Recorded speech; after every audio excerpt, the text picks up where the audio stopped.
भारत बनाम तुर्की।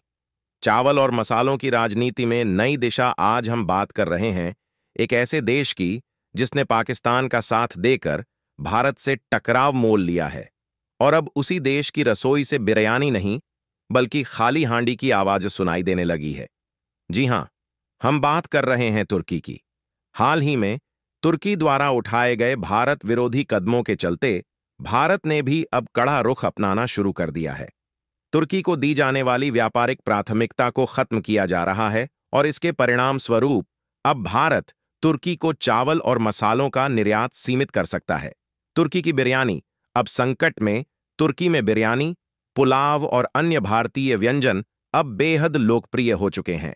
इन व्यंजनों में मुख्य रूप से भारत से आयातित बासमती चावल और मसालों का उपयोग होता है।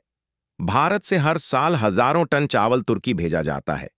2022 में भारत ने तुर्की को लगभग 90,000 टन चावल निर्यात किया था, जिसकी कीमत करीब $35 मिलियन थी। यह आंकड़ा 2023 में बढ़कर 88,000 टन और $65 मिलियन तक पहुंच गया। 2024 के सिर्फ मार्च महीने तक ही तुर्की ने भारत से $46 मिलियन मूल्य का चावल खरीद लिया है। तो चलिए, कैसे भारत तुर्की को चावल देना बंद करेगा, सब जानेंगे। लेकिन चैनल को सब्सक्राइब कर लाइक करें ताकि आपकी एक मदद से हमारी बहुत बड़ी मदद हो जाए। लेकिन अब तस्वीर बदल रही है। भारत तुर्की संबंधों में बढ़ते तनाव का सीधा असर खाद्य व्यापार पर पड़ने वाला है। तुर्की के भारत विरोधी कदम। तुर्की ने हाल के वर्षों में ऐसे कई कदम उठाए हैं जिन्हें भारत विरोधी माना गया है, चाहे वह कश्मीर पर आपत्तिजनक बयानबाजी हो, पाकिस्तान का खुला समर्थन देना हो या इस्लामिक देशों के मंचों पर भारत की छवि को नुकसान पहुंचाने की कोशिश। तुर्की का रुख भारत के खिलाफ ही रहा है। इन घटनाओं ने भारत को मजबूर कर दिया है कि वह अब तुर्की के साथ अपने व्यापारिक रिश्तों पर पुनर्विचार करे। भारत सरकार और व्यापारिक संगठनों ने मिलकर निर्णय लिया है कि तुर्की को अब विश्वसनीय व्यापारिक साझेदार नहीं माना जाएगा। इसका पहला असर देखा गया जब तुर्की की एविएशन ग्राउंड हैंडलिंग कंपनी को भारत के 9 प्रमुख एयरपोर्ट से बाहर कर दिया गया। अब चावल और मसालों के निर्यात पर लगाम लगने की बारी है। भारत के पास विकल्पों की कोई कमी नहीं। अब सवाल यह उठता है कि यदि भारत तुर्की को चावल देना बंद कर देता है तो उस चावल का क्या होगा? इसका जवाब है, भारत के पास विकल्पों की कोई कमी नहीं है। भारत पहले से ही दुनिया का सबसे बड़ा चावल निर्यातक देश है। European union, middle east, Africa और इंडोनेशिया जैसे देश भारतीय चावल के बड़े खरीदार हैं।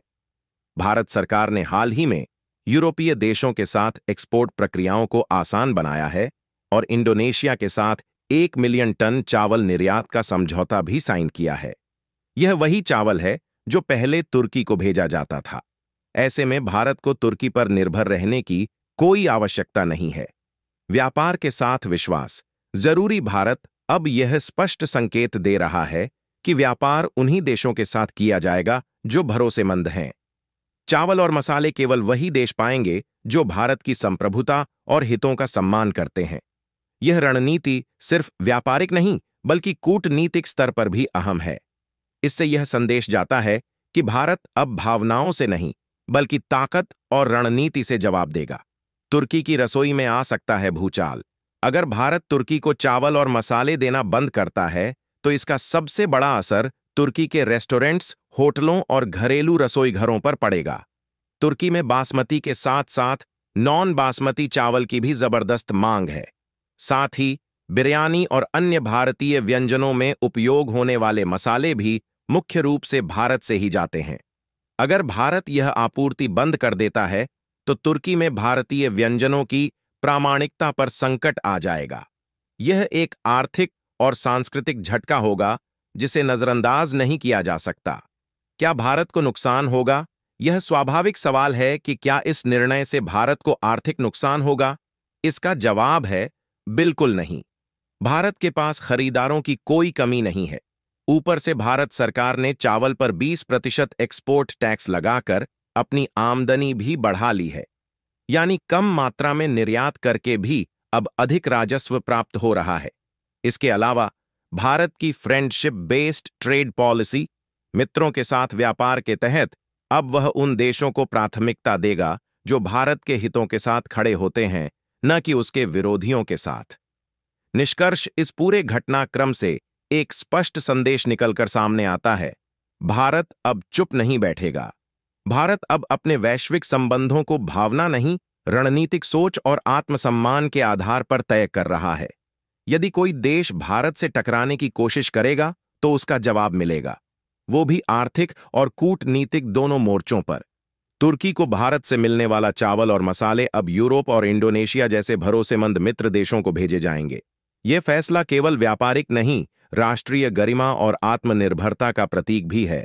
अब सवाल यह है कि क्या आपको लगता है कि भारत को तुर्की की बजाय यूरोप और इंडोनेशिया जैसे देशों के साथ अपना खाद्य व्यापार बढ़ाना चाहिए? अपनी राय नीचे हाँ या ना में जरूर साझा करें।